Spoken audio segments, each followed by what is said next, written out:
Welcome to Rifaz kitchen. இதுவரைக்கும் நீங்கள் ரிஃபாஸ் கிச்சனை சப்ஸ்கிரைப் பண்ணலையா? அப்போ மறக்காம உடனே சப்ஸ்கிரைப் பண்ணிக்கோங்க.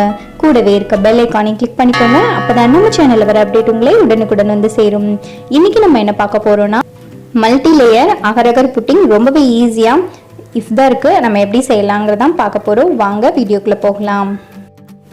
இதுக்கு தேவையான பொருட்கள் என்னென்னு பார்த்துடலாம் வாங்க. நான் இந்த அகர் அகர் வச்சு தான் இன்றைக்கி இந்த புட்டிங் செய்ய போகிறேன். இது பார்த்திங்கன்னா கடல் பாசின்னு சொல்லுவோம். உங்ககிட்ட பவுடராக இருந்தால் கூட நீங்கள் யூஸ் பண்ணிக்கலாம். என்கிட்ட இது மாதிரி தான் இருக்குது. நான் இதை நல்லா கட் பண்ணிவிட்டு ஒரு ½ அன் ஹவர் முன்னாடியே நல்லா தண்ணி ஊற்றி ஊற வச்சிட போகிறேன். தண்ணி ஊற்றி நீங்கள் ஊற வச்சுட்டு செய்கிறனால என்ன ஆகும்னா ரொம்பவே ஈஸியாக நம்ம பாலில் போட்டு கரைக்கும் போது ஈஸியாக கரைஞ்சிரும். அதனால தான் நான் இப்போ ஒரு பவுலில் 1 கப் அளவில் கடல் பாசி எடுத்திருக்கேன். உங்ககிட்ட பவுடர் அகர் அகர் இருந்துச்சுன்னா நீங்கள் டைரெக்டாக கூட சேர்த்துட்டு மிக்ஸ் பண்ணிக்கலாம். ½ அன் ஹவருக்கு முன்னாடியே இதை நல்லா தண்ணி மூழ்கிற அளவுக்கு ஊற்றி ஊற வச்சுருங்க. இதை நீங்கள் ஊற வைக்கிறதுக்கு முன்னாடி ஒரு 2 டைம்ஸ் வாஷ் பண்ணிவிட்டு அதுக்கப்புறம் நல்ல தண்ணியில் ஊற வைங்க. நான் இன்னைக்கு 3 லேயர் வச்சுட்டு அகர் அகர் புட்டிங் செய்ய போகிறேன். ஃபர்ஸ்ட் லேயருக்கு என்னென்ன தேவை அப்படிங்கிறத பார்க்கலாம். ஃபர்ஸ்ட்டு நான் ரோஸ் புட்டிங் பண்ண போகிறேன். அதுக்கு தேவையான பொருட்கள் பார்த்துடலாம்.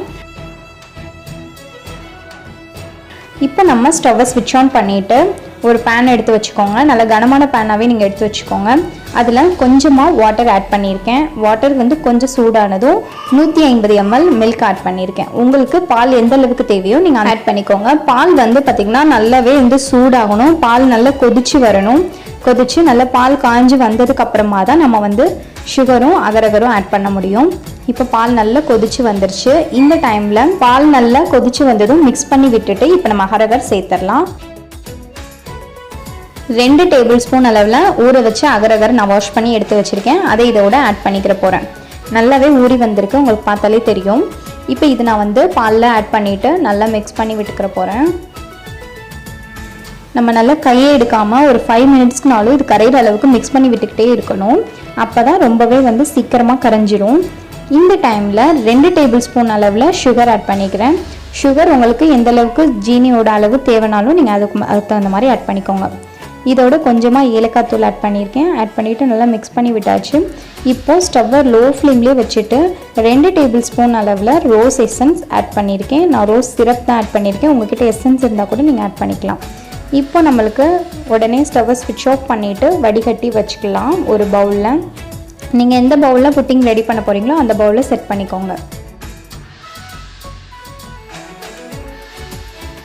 இந்த புட்டிங் செட் ஆகுறதுக்கு 10 மினிட்ஸ் ஃப்ரிட்ஜில் நீங்கள் வச்சுருங்க. 10 மினிட்ஸ் கழிச்சு புட்டிங் செட் ஆகிடும். நெக்ஸ்ட் லேயர் செய்கிறதுக்கு தேவையான பொருட்கள் பார்த்துடலாம். இப்போ ஸ்டவ்வை ஸ்விட்ச் ஆன் பண்ணிவிட்டு ஒரு பேனில் கொஞ்சமாக வாட்டர் ஆட் பண்ணியிருக்கேன். தண்ணி கொஞ்சம் சூடானதும் 150 ml பால் ஆட் பண்ணியிருக்கேன். பாலும் தண்ணியும் சூடானதும் 2 டேபிள் ஸ்பூன் சுகர் ஆட் பண்ணிவிட்டு நல்லா மிக்ஸ் பண்ணி விட்டுக்கிறேன். சுகர் கொஞ்சம் கரைஞ்சி வந்ததும் அதே மாதிரி அகர் அகர் ஊற வச்சதை இதோட சேர்த்துட்டு மிக்ஸ் பண்ணி விட்டுக்கிற போகிறேன். ஒன்ஸ் அகர் அகர் நல்லா கரைஞ்சதும் கொஞ்சமாக ஏலக்காய் தூள் போட்டு நல்லா மிக்ஸ் பண்ணி விட்டுக்கலாம். ஒன்ஸ் நம்மளுக்கு 10 மினிட்ஸ் கழிச்சு ஃபஸ்ட் லேயர் செட் ஆயிடுச்சான்னு பாருங்கள். ஃபஸ்ட் லேயர் செட் ஆயிடுச்சுன்னா நம்ம கையில் ஒட்டாமல் இருக்கும். இந்த அளவுக்கு இருந்ததும் நம்ம செகண்ட் லேயர் நம்ம சூடாக இருந்தாலும் பரவாயில்ல அப்படியே ஊற்றிக்கலாம். இது மாதிரி ஒரு கரண்டியை நம்ம பேக் சைட் திருப்பி விட்டுட்டு நீங்கள் ஊற்றும் போது நல்லா பபிள்ஸ் இல்லாமல் நல்லா செட் ஆகி வரும். ஒரு ஃபோர்க் ஏதாவது இருந்துச்சுன்னா நல்லா எல்லா சைடுமே இன்னும் ஓட்டெல்லாம் போட்டு வச்சுக்கலாம். அப்போ தான் நெக்ஸ்ட் லேயர் நம்மளுக்கு பிரியாமல் ஒட்டி வரும். இந்த லேயர் செட் ஆகுறதுக்கு ஒரு 10 மினிட்ஸ் நம்ம ஃப்ரிட்ஜில் வச்சிடலாம். நெக்ஸ்ட் தேர்ட் லேயர் செய்கிறதுக்கு தேவையான பொருட்கள் பார்த்துடலாம். இப்போ ஸ்டவ்வை ஸ்விட்ச் ஆன் பண்ணிவிட்டு ஒரு பேனில் கொஞ்சமாக தண்ணி ஊற்றிக்கோங்க. தண்ணி நம்ம எதுக்காக ஊற்றுறோன்னா கீழே அடி பிடிக்காமல் இருக்கிறதுக்காக தான். இதோட 150 ml பால் சேர்த்துருக்கேன். பாலும் தண்ணியும் நல்லா சூடாகி வரட்டும். வந்த டைமில் 2 டேபிள் ஸ்பூன் சுகர் ஆட் பண்ணியிருக்கேன். இதோட 2 டேபிள் ஸ்பூன் அளவில் ஊற வச்சுருக்க கடல் பாசியும் இதோட நான் சேர்த்துக்கிறேன். சேர்த்துட்டு இது எல்லாத்தையுமே நல்லா கரையிற அளவுக்கு கை எடுக்காமல் மிக்ஸ் பண்ணி விட்டுக்கிட்டே இருக்கணும். இப்போது இந்த ஃப்ளேவர் கொஞ்சம் டிஃப்ரெண்ட்டாக இருக்கும். நம்ம என்ன பண்ண போகிறோம் அப்படின்னா நான் சாக்கோ ஃப்ளேவர் ஆட் பண்ணியிருக்கேன். உங்ககிட்ட சாக்கோ பவுடர் இருந்தது அப்படின்னா அதில் ஒரு 2 டேபிள் ஸ்பூன் சூடான பால் சேர்த்துட்டு நல்லா கட்டி விலகாமல் மிக்ஸ் பண்ணி விட்டுக்கிட்டே இருங்க. ஒன்ஸ் நம்மளுக்கு சாக்கோ நல்லா கரைஞ்சி வந்ததும் இதை நம்ம பாலில் இந்த தேர்ட் லேயருக்கான ஃப்ளேவரிங் சேர்த்துடலாம். இந்த ஃப்ளேவர் ரொம்ப ரொம்ப சூப்பராக இருக்கும். கிட்ஸ் ரொம்பவே சாக்கோ ஃப்ளேவர் இருக்கனால நல்லாவே விரும்பி சாப்பிடுவாங்க. இப்போ இதை ஊற்றுனதுமே நல்லா மிக்ஸ் பண்ணி விட்டுக்கலாம். மிக்ஸ் பண்ணி விட்டுட்டு இதை நல்லா வடித்து எடுத்துட்டு இப்போ நம்ம செகண்ட் லேயர் செட் ஆயிடுச்சா அப்படிங்கிறத நல்லா செக் பண்ணி பார்க்கணும். நம்மளுக்கு இதுதான் ரொம்ப ரொம்ப இம்பார்ட்டன்ட். ஒரு லேயரும் நீங்கள் சேர்க்குறதுக்கு முன்னாடி செகண்ட் லேயர் நல்லா செட் ஆகிருக்கா என்ன இதுன்னு ஒரு லேயர் செட் ஆனது பார்த்ததுக்கு அப்புறமா தான் நம்ம தேர்ட் லேயர் ஆட் பண்ணணும். நெக்ஸ்ட் லேயர் ஆட் பண்ணியாச்சு.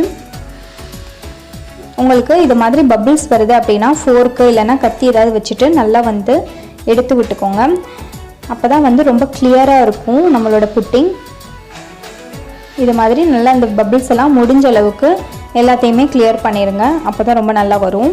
இப்போ இந்த லேயருக்கு மேலே கொஞ்சமாக கார்னிஷிங்காக நட்ஸ் நான் ஆட் பண்ணியிருக்கேன். புட்டிங்கை கொஞ்சம் கலர்ஃபுல்லாக ஆக்குறதுக்கு உங்களுக்கு என்னென்ன விருப்பப்படுறீங்களோ நீங்கள் கார்னிஷ் பண்ணிக்கலாம் அதுக்கு தகுந்த மாதிரி. இப்போ ஃபுல்லாகவே நான் கார்னிஷ் பண்ணி எடுத்துக்கிறேன். ஆல்ரெடி நம்ம 10 மினிட்ஸ் செட் பண்ண மாதிரி தான் இந்த லேயரையும் நம்ம 10 மினிட்ஸ் செட் ஆகுறதுக்கு ஃப்ரிட்ஜில் நீங்கள் வைக்கணும். ஃப்ரிட்ஜில் வச்சுட்டு 10 மினிட்ஸ் கழித்து பார்க்கலாம். 10 மினிட்ஸ் கழித்து நான் இப்போ எடுத்திருக்கேன். ரொம்ப ரொம்ப சூப்பராக ரொம்பவே கலர்ஃபுல்லாக புட்டிங் நம்மளுக்கு ரெடி ஆயிடுச்சு. பாருங்கள், ஒட்டவே இல்லை. எல்லா சைடுமே ஓரங்கள்லாம் லைட்டாக வந்து கத்தி வச்சுட்டு ஓரங்கள்லாம் கட் பண்ணி விட்டுக்கோங்க. அப்போ தான் நமக்கு ஈஸியாக எடுக்க வரும். எல்லா சைடுமே நான் வந்து ஓரங்களை எடுத்து விட்டுக்கிறேன். எடுத்து விட்டுட்டு ஒரு பிளேட் எடுத்து திருப்பி வச்சுட்டு அதுக்கப்புறமா நம்ம எடுத்துக்கலாம். இந்த மாதிரி நீங்கள் எடுத்திங்கன்னா ரொம்ப ரொம்ப ஈஸியாக வரும். இப்போ கீழே உள்ள லேயர் பார்த்திங்கன்னா ரொம்பவே கலர்ஃபுல்லாக சூப்பராக இருக்கும். கிட்ஸ் எல்லாருக்குமே மேலே உள்ள சாக்கோ ஃப்ளேவரும் இந்த நம்ம கீழே சேர்த்துருக்க ரோஸ் எசன்ஸும் சேர்த்துருக்க ஃப்ளேவரும் ரொம்பவே கிட்ஸ்க்கு பிடிக்கும். ரொம்ப ரொம்ப விரும்பி சாப்பிடுவாங்க கிட்ஸு. இப்போ இந்த லேயர்ஸ் எப்படி இருக்குன்னு நீங்களே பாருங்கள். ரொம்ப ரொம்ப டேஸ்டியான மல்டி கலர் அகரகர் புட்டிங் நம்மளுக்கு இப்போ ரெடி ஆயிடுச்சு. ரொம்ப ரொம்ப ஈஸி தான் இதை செய்கிறதுக்கு. நம்மளுக்கு நல்லா வந்து எல்லா இடமுமே வந்து சூப்பராக வந்திருக்கு ஒட்டி.